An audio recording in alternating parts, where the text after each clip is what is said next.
नमस्कार दर्शकों, मैं आंचल चौधरी आप सभी का एमसीयू दर्शन में स्वागत करती हूं। तो आज हमारे साथ मौजूद हैं विशेष अतिथि डॉक्टर जयश्री जेठवानी मैम। मैं मैम का हार्दिक स्वागत करती हूं एमसीयू दर्शन पर। जयश्री मैम टीचिंग, ट्रेनिंग और रिसर्च में अनुभवी प्रोफेसर हैं।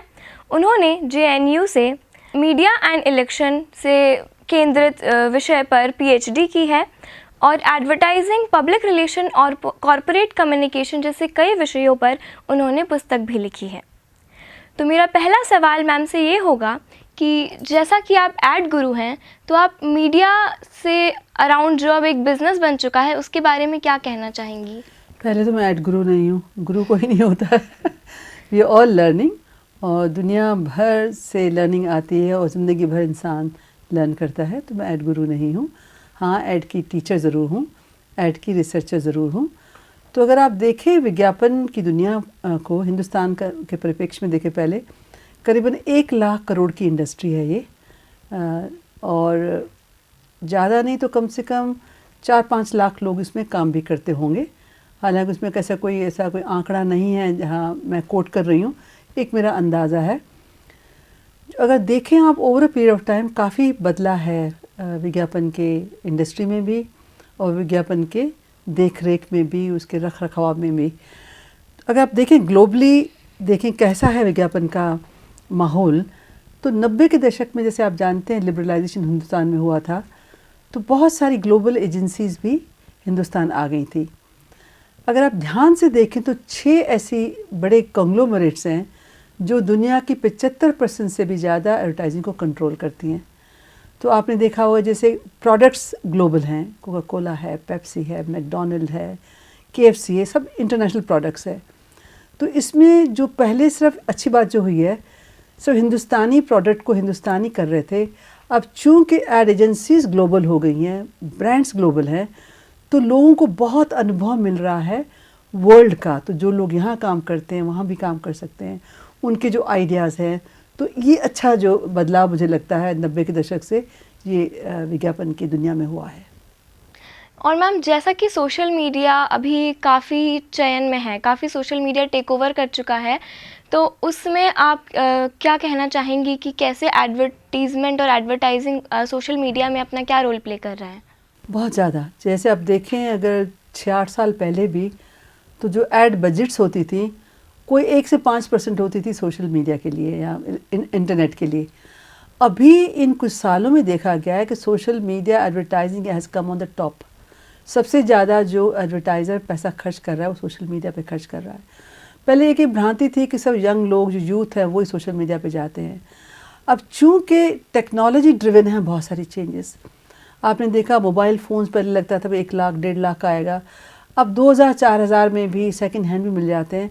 तो आप देखेंगे गाँवों में भी, शहरों में भी बहुत लोगों के पास मोबाइल फ़ोन्स हैं, और उनका मोबाइल फ़ोन ख़रीदने का भी एक कारण है कि जब नेट से कनेक्टेड है तो आपको नेट से आप बात कर सकते हैं। तो there is a common sense which they use. और ये भी देखा गया है कि जो ई कॉमर्स था, पहले ये सोचा गया कि सिर्फ जो लोग हैं शहरों के वो करेंगे, मगर जो अब आंकड़े, जो डाटा बताता है कि बहुत गाँवों में भी लोग ई कॉमर्स करते हैं, जो चीज़ें मंगाते हैं और बहुत अच्छा पार्टिसिपेट करते हैं। तो सोशल मीडिया आजकल नंबर 1 पे है एड स्पेंड में, followed by electronic media, last में प्रिंट मीडिया है जो सबसे पहले नंबर 1 हुआ करता था। मैम जैसा कि आपने रिसर्च भी किया है portrayal of women in advertising पर, तो उसके अभी करंट सिनेरियो और कहाँ वो पहले था, उसके बारे में आप क्या कहना चाहेंगे? देखिए, जब मीडिया होता है, जब कहा जाता है मीडिया मिरर सोसाइटी, कि जो सोसाइटी में हो रहा है मीडिया उसी को मिरर करता है।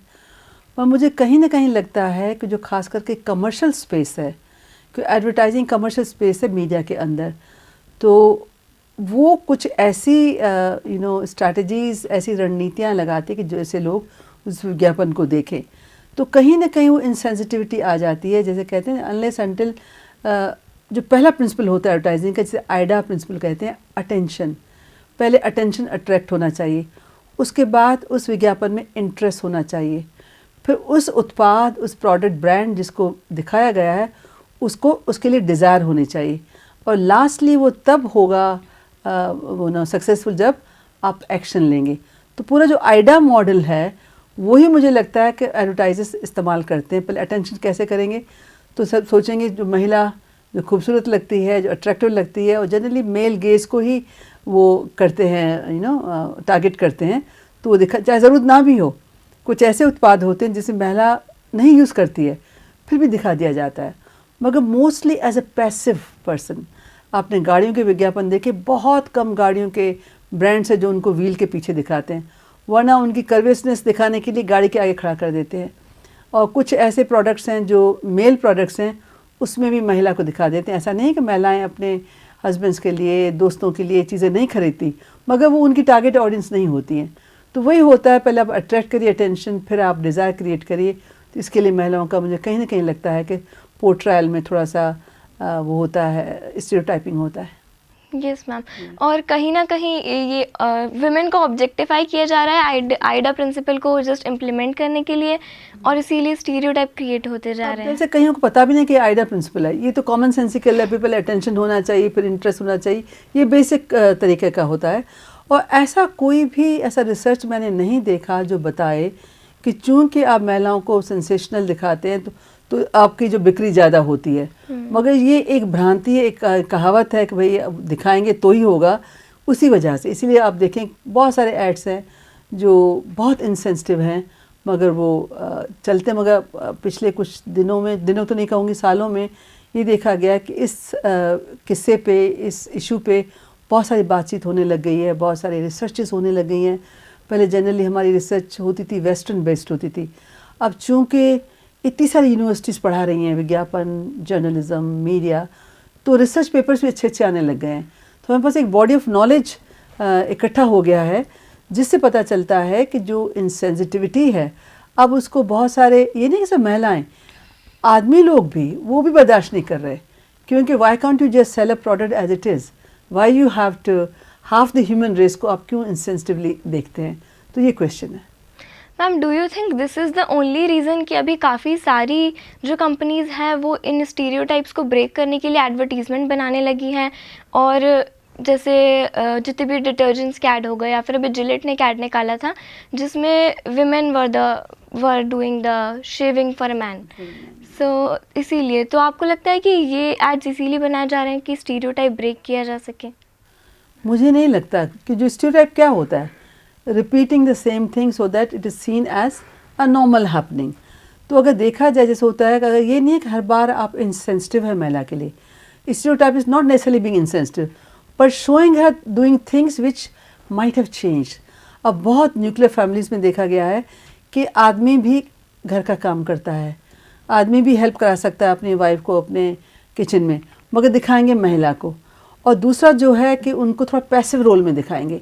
अगर डॉक्टर है तो वो आदमी होगा, दिखाने वाली महिला होगी। जो घोड़ा चला रहा वो आदमी होगा, देखने वाली महिला होगी। तो ये स्टीरियोटाइप्स हैं एक पैट्रियार्कल सोसाइटी में कि ये महिला का रोल है, वही दिखा रहे हैं। बोले ऐसा होता ही है ना, मगर चीज़ें चेंज भी तो हो रही ना, और कुछ कुछ अच्छे एड्स चेंज कर भी रहे हैं।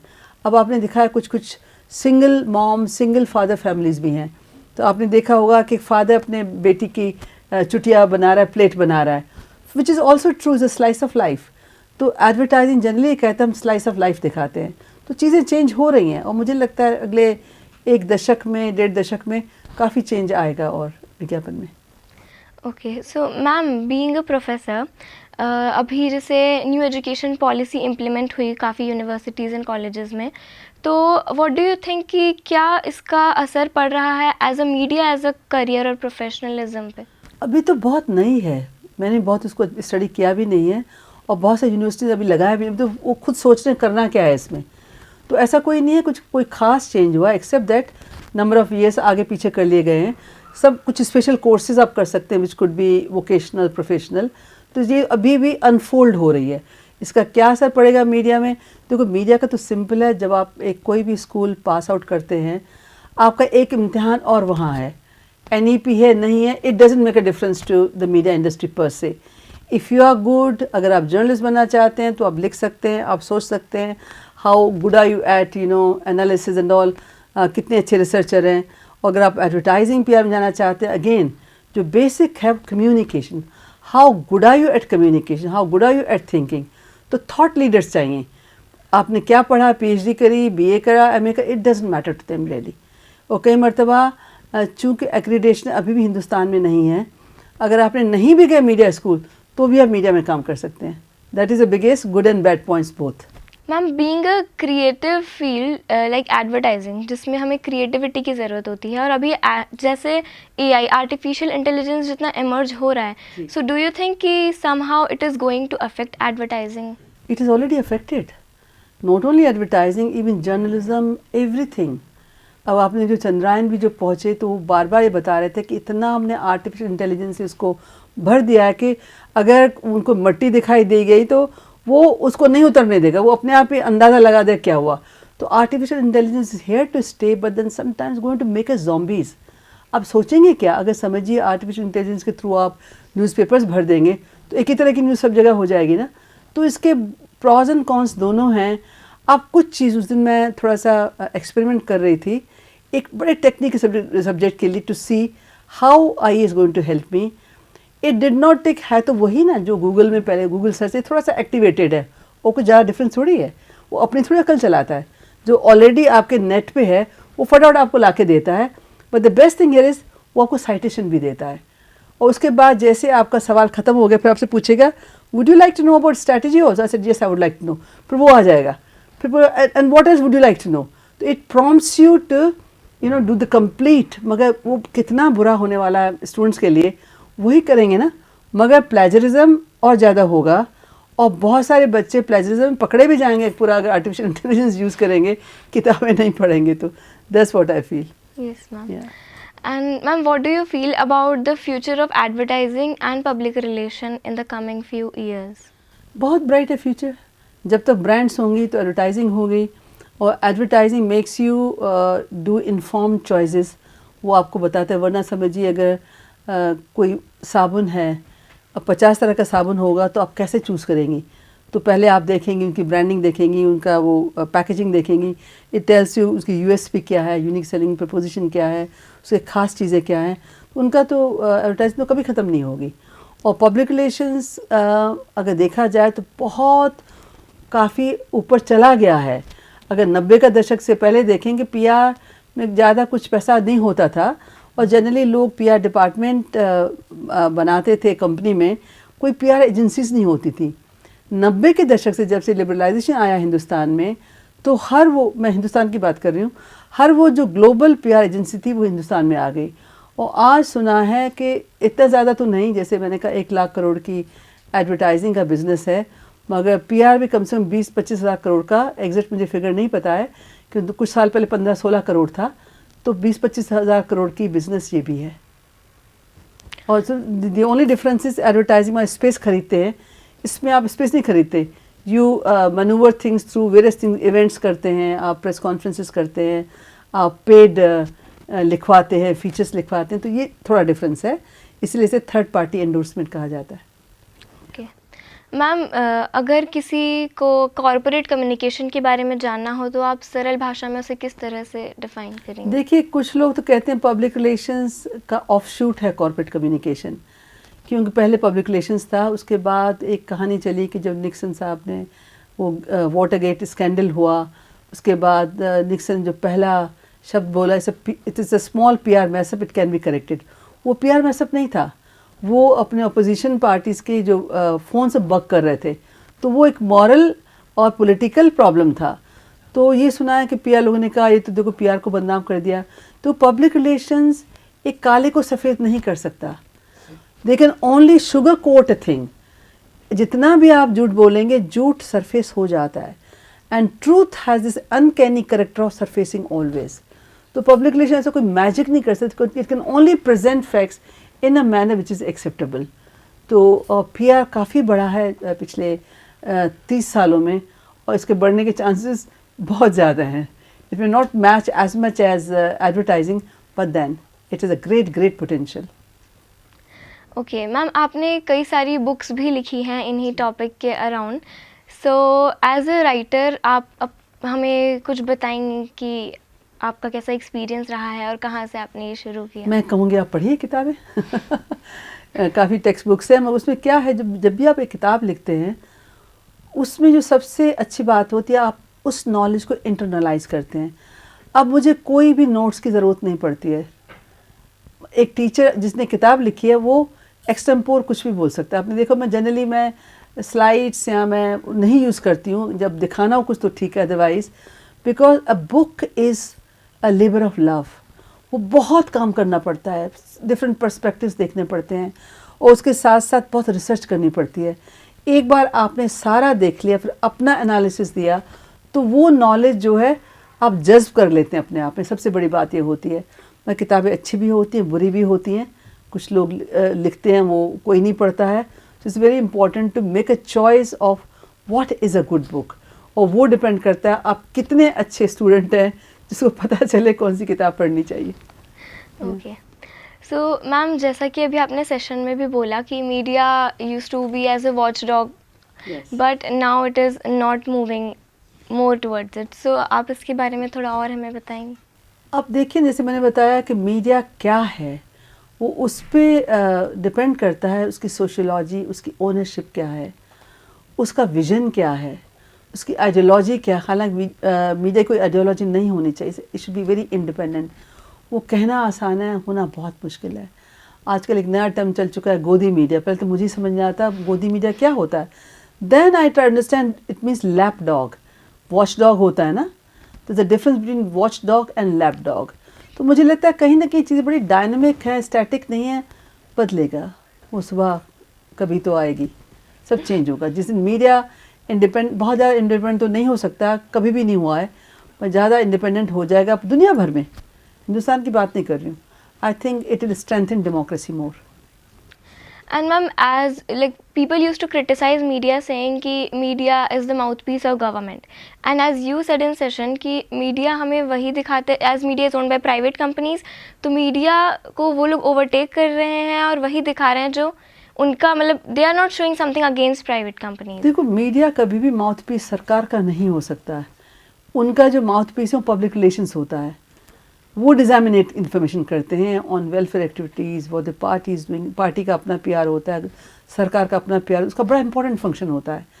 जब आप सरकार में इंफॉर्मेशन या पीआर में काम करते हैं तो आपका पर्पस क्या है? You to reach out crores of people. How do reach out? उसके लिए मीडिया की ज़रूरत होती है। There can be no PR unless backed by robust media. उसी के थ्रू ही तो जाएंगे ना आप। तो मीडिया और पब्लिक रिलेशंस आपस में इंटरडिपेंडेंट है, लाइक Siamese twins हैं।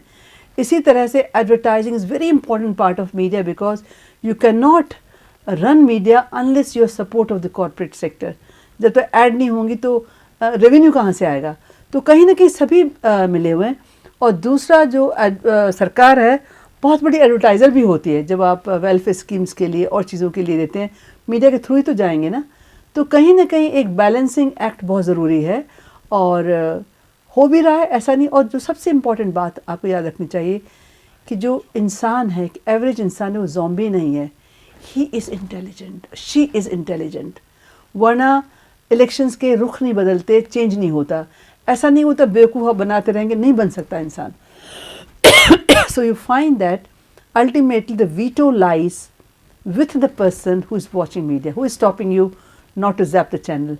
तो पूरी की पूरी जो क्रेडिट मैं दूंगी, जो पिवट है सबका, वो एक एवरेज इंसान है, मैन और वुमेन। या लास्ट में मैम, मैं आपसे चाहूँगी कि आप हमारी जो एडवर्टाइजिंग और पब्लिक रिलेशन के विद्यार्थी हैं उनके लिए कुछ सजेशंस दें। खूब पढ़ें, थॉट लीडर बने, मगअप ना करें, आर्टिफिशियल इंटेलिजेंस ना यूज़ करें for doing their homework and their assignments, और खूब डिस्कशन करें। एक काम होता है इंडिपेंडेंट का, दूसरा होता है टीम वर्क। जब भी आप एडवर्टाइजिंग पीआर में जाएंगे, वो टीम की तरह काम करेंगी। तो आपके ज़रूर किया होगा आपके टीचर्स ने, अपने आप को टीम में बांटिए और कोई भी इशू ब्रेनस्टॉर्म करिए। आप देखेंगे अगर आपने आधा घंटा ब्रेनस्टॉर्म किया किसी इशू पे, you have the solution, I can assure you, at the end of that half an hour. और अलग पर्सपेक्टिव्स होते हैं ना, why should we have only one kind of perspective? जब बहुत सारे पर्सपेक्टिव्स होते हैं, तो जो पर्सपेक्टिव सबसे डोमिनेंट होता है, एवरीबडी वेयर्स अराउंड दैट। या तो आप बदलिए या आप दूसरों को बदलिए। तो ये सब होता है जब आप ब्रेनस्टॉर्मिंग सेशन करते हैं, because if you are good articulate person, your argument is based on evidence, people were around that. तो सबसे इम्पॉर्टेंट बात है that you work as a team. आपके नंबर 60% आए, 40% आए, 80, उसका कोई मायने नहीं है, क्योंकि आपको जाके कहीं और एक्स्ट्रा काम नहीं करना है। किसको आपका अगर 40% भी है, एजेंसीज में कोई पूछने नहीं वाला आपको आपका क्या परसेंटेज था। How good are you at a job, how articulate you are, how much do you understand the problem. जो प्रॉब्लम डेफिनेशन कहते हैं, that is what is going to take you far in professional life. That's what I feel. धन्यवाद दर्शकों। जैसा कि अभी हमने Jayashree ma'am से बात की, वैसे और भी आगे साक्षात्कार देखने के लिए जुड़े रहिए MCU दर्शन के साथ। धन्यवाद।